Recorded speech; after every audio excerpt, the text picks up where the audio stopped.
नमस्कार, आप देख रहे हैं न्यूज़ NT 24। मैं अमीषा चौहान। कृषि के क्षेत्र में भारत होगा आत्मनिर्भर। भारत का किसान स्वतंत्रता के साथ अपना व्यवसाय संपन्न कर सकेगा। कृषक उपज एवं वाणिज्य विधेयक निश्चित ही किसानों के हित में है। साथ ही देश का किसान समृद्ध और आत्मनिर्भर बनेगा। परम सम्माननीय प्रधानमंत्री नरेंद्र मोदी जी के दूरदर्शी सोच का ही परिणाम है कि यह विधेयक भारत के संदर्भ में भारतीय जनता पार्टी ने जो कहा था वही किया है। हमारे देश की अर्थव्यवस्था क्योंकि कृषि पर निर्भर है और हमारे देश के मुखिया शिवराज सिंह चौहान साहब कृषि को लाभ का सौदा बताते हुए कृषक को सक्षम बनाने में नित नई योजनाओं का क्रियान्वयन कर रहे हैं। आज किसान विधेयक का परिणाम है कि हमारे देश का किसान अब देश की किसी भी कोने में जहां से उसे अपनी फसल का अधिकतम दाम मिल सके वहां बेच सकता है। सभी प्रकार के बंधनों और नियमों से स्वतंत्र है।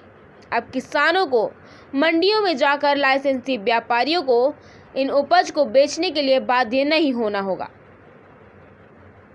इसके बाद उसके पास अपनी मर्जी के तहत उत्पादन को बेचने की स्वतंत्रता होगी, जिससे कि आत्मनिर्भर बन सकेगा, सशक्त बन सकेगा किसान। इन्हें उनके फसलों को जो भुगतान होगा उसकी डिलीवरी रसीद उन्हें उसी दिन दे दी जाएगी।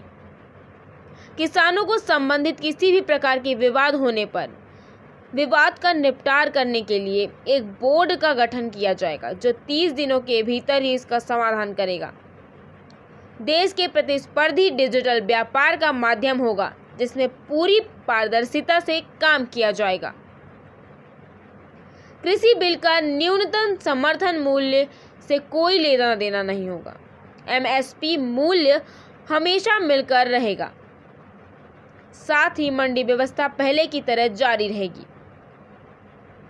कृषि बिल किसान की आज़ादी है। One nation one market. अब किसान अपनी फसल कहीं भी बेच सकता है। इस करार से किसानों को निर्धारित दाम पाने की गारंटी रहेगी। छोटे किसान बड़े व्यापारियों के साथ कई राज्यों में अपने उत्पादन प्रोड्यूस कर सकते हैं, जिससे छोटे किसानों को फायदा होगा।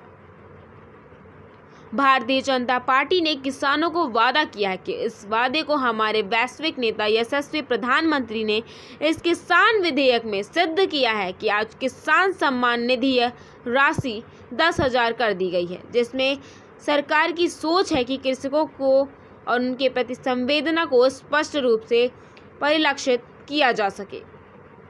भाजपा जिलाध्यक्ष दिलीप पांडे ने बताया कि निश्चित ही इस विधेयक के पारित होने से हमारे देश की अर्थव्यवस्था संबल सक्षम सशक्त होगी।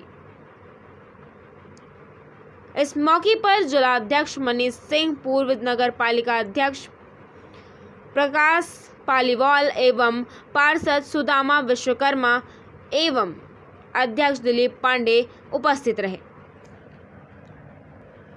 मध्य प्रदेश प्रभारी सतीश कुमार पांडे की रिपोर्ट। नमस्कार, आप देखते रहिए NT 24 न्यूज़ और मैं अमीषा चौहान। जनता पार्टी अगर किसानों के पक्ष में खड़ी है, किसानों के सम्मान में लड़ाई लड़ रही है और किसानों को आत्मनिर्भर बनाने का काम कर रही है, तो कांग्रेस को आज यह बिल गलत लग रहा है। कांग्रेस अपने दामन में झांक कर देखे कि उसने पिछले वर्षों में क्या किया है। आज किसान, नौजवान सभी प्रताड़ित हैं, सभी कहीं ना कहीं अपने आप को असुरक्षित महसूस कर रहे हैं। चाहे देश की सीमा सुरक्षा की बात करें, चाहे युवाओं के रोजगार की बात करें, चाहे उद्योग धंधों के विस्तार की बात करें, सब जगह हर मामले में कांग्रेस विफल रही है। लेकिन उसे अपनी नाकामी छिपाने में बड़ा मजा आ रहा है और वह बार बार भाजपा की ओर इशारा करने का प्रयास करता है। लेकिन ऐसी स्थिति में मैं आप सभी लोगों के माध्यम से यह बात रखना चाहता हूं कि किसान सुरक्षित है, किसान का सम्मान बढ़ेगा, किसान के माध्यम से देश की अर्थव्यवस्था सुधरेगी, किसान आत्मनिर्भर होगा, उसको उसकी फसल का अधिकतम दाम मिलेगा और मंडी व्यवस्था यथावत रहेगी और किसान को अधिकतम लाभ देने के लिए भारतीय जनता पार्टी कृत संकल्पित है और उसके लिए तरह तरह की योजनाएं बनेंगी, उनका क्रियान्वयन होगा और हमारी सरकार उसके लिए प्रतिबद्ध है। साथ ही दूसरा विषय यह है कि कल परम श्रद्धेय पंडित दीनदयाल उपाध्याय जी की जन्म जयंती है। उनकी जन्म जयंती भारतीय जनता पार्टी के जो 6 राष्ट्रीय कार्यक्रम है उनमें से एक है। इसलिए भारतीय जनता पार्टी प्रत्येक मतदान केंद्र स्तर पर, नगर केंद्र में, ग्राम केंद्र में पंडित दीनदयाल उपाध्याय जी की जन्म जयंती मनाएगी।